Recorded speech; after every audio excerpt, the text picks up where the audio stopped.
To the ProBrick exclusive YouTube channel with Reverend Dr. Jason W. Morrison, theologist. We're doing the disorganized attachment style in narcissists with Cluster B Milkshake. If you want to subscribe to her channel, she is a diagnosed narcissist. Quite an interesting woman. Here we go. In their perception, it is inevitable. Yes. They do not reject emotional intimacy. They are simply afraid of it. Yes. Yes. I liked when my partner would try to be emotionally intimate with me, and I was like, Okay, adults with a So there must be some boring people out there that don't want to be emotional. Interesting.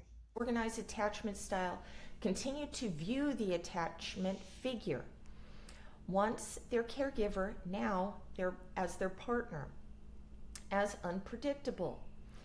They have trouble believing that See, what happens is there's a psychological follow-on from caregiver to partner, relationship partner. And these fears and trepidations that come from the trauma of the caregiver on these people is projected onto the partner. And this is something that most people aren't trained to do. I've had girls that said, I don't want you to be my therapist or counselor. And I'm thinking, I don't want to be your therapist or counselor. But unless you've got some kind of understanding of these fucking psychological problems, then you really can't be in a relationship with these people because you won't understand what's going on. So you do have to be a therapist and some kind of a counselor to get on with them in a relatively successful way. partner will love and support them as they are. These adults for the most part, these people won't let you support them as they are or in any other fashion at that. They just run at their own speed, at their own pace, quite carelessly, really. You'll have moments where it seems to be in order. But it's, as it says, it's so disorganized. It's not funny. expect and are waiting for the rejection, disappointment, and hurt to come in their perception. See that they're waiting. They're waiting in the back of their mind to be rejected. So ultimately, guess what they'll be? Rejected, because that's what they've got in their mind. They're self-prophesying it. Is inevitable. Yes, we're always looking for the threat. We're always looking for the I knew it. Yep. I knew it. Yeah. This mindset can Yeah, and they damn well bring it on themselves. And you try and be the partner, and you're watching all this destructive behavior that's really not of any benefit to the relationship. That doesn't mean there's not great sides to it, but it's the stuff that they wreck, and they just wreck. Then they go, I knew it. Well, they brought it on themselves because you've tried everything to allow it not to happen. But it's in their mind for it to happen, so it does. turn into a form of self-sabotage, causing the That's right. disorganized adult to end the relationship prematurely. Yep. I'm out. Yep. So You sad. are out.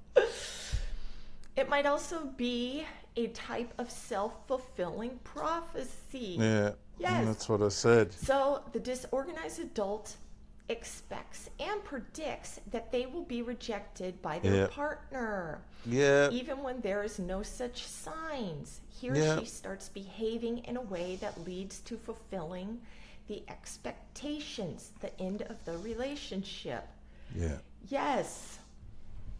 Yeah. So when you have somebody with the disorganized attachment, add on any, mental illness going down, there's going to be the testing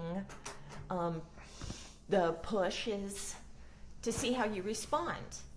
You know, we're trying to figure out if we can trust you. But as we're pushing our partners away, we're becoming more closed off. That's right. Or you are.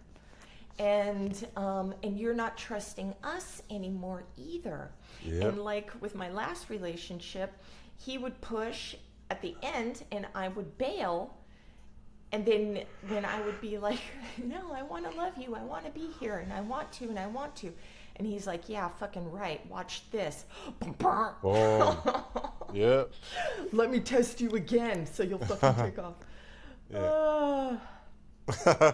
And this and you know, this is all done unconsciously. I mean, some of the pushes are on purpose, but it's like, you know, these are the core issues. Yeah. It is also a self-fulfilling prophecy when an individual with a disorganized attachment style chooses partners that induce fear. I tell you guys this, man, you get involved with people subconsciously. Now, you know, I loveth the red flaggeth.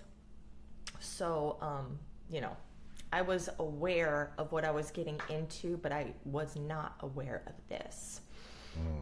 And a lot of my narcissistic issues either. Yay! All right, where am I? Thus confirming their perception that they can't trust other people emotionally or physically, no matter what.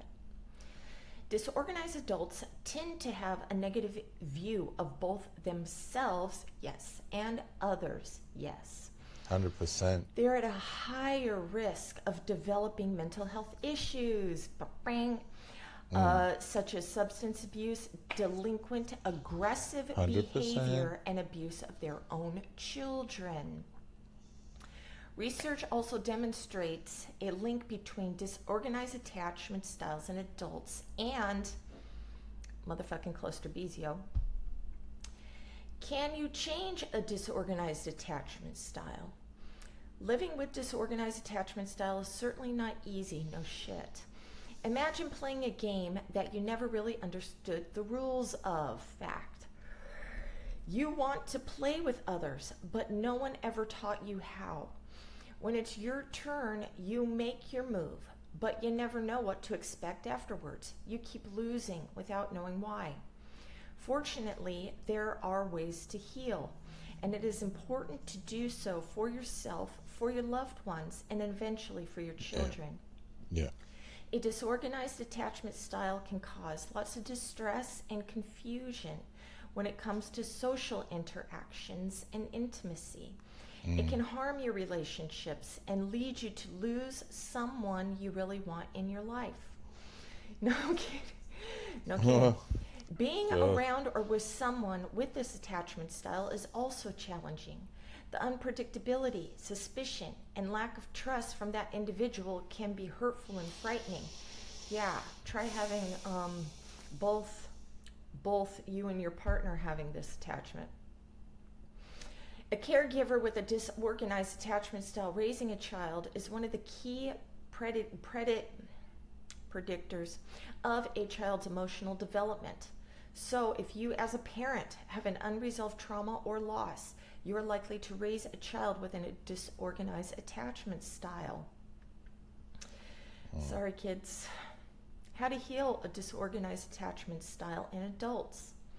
One of the key issues in people with this attachment style is fear of someone they trust hurting them. The They do a bit of hurting solution, themselves. do not trust anyone.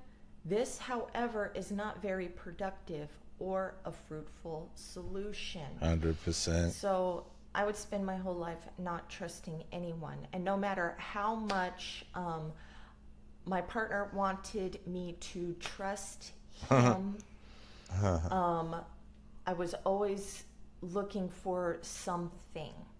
Yeah. And he would squash a lot of my trust issues. He was really good, you know, at some points. And when I was trying to do that for him too, you know, I was trying really hard too. But we're always looking for like covert manipulations and stuff Oh, in each other. And so it was very hard to trust each other, plus because of our own parental problems. guidance. We're always wearing the lens of our childhood, looking at our partners. All right. Simply avoiding proximity will not heal the trauma or the painful childhood experiences. In order to learn to build secure relationships, you need to learn to trust people first. This sounds easy, but for adults with disorganized attachment style, it can be quite challenging. For this reason, it might be best to start off easy and not push yourself. One way to start healing is by working with a psychotherapist. Yeah, the therapist is someone you can trust. He or she will offer non-judging, accepting, calm, and predictable space for you to open up. You might be able to express and make sense of your experiences, emotions, and needs in a safe environment. Another option you can consider is trying to heal on your own. This could be a promising approach as it does not push your limits that much. It does not require trusting a stranger right away. And then they have a free workbook in the bottom of their bullshit. I think it's free. Motherfucker better be free. Anyways, I will link that if you want to learn more on that. So that is another huge issue when a narcissistic individual, borderline antisocial, is histrionics, are dealing with these types of attachment styles, and it makes a lot of sense. I at first I thought, okay, I'm this dismissive avoidant that turns into this fearful avoidant, and sometimes I feel anxious, in my relationship. What the fuck is that? And I send this question out into the universe, and bam, here it goes.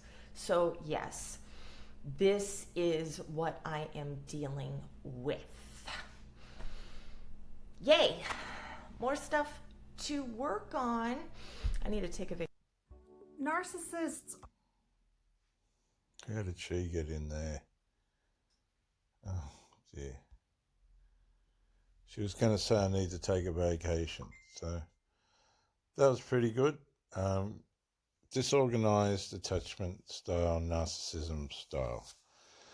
This is Reverend Dr. Jason W. Morrison on the ProBrick exclusive YouTube channel. Bye for now.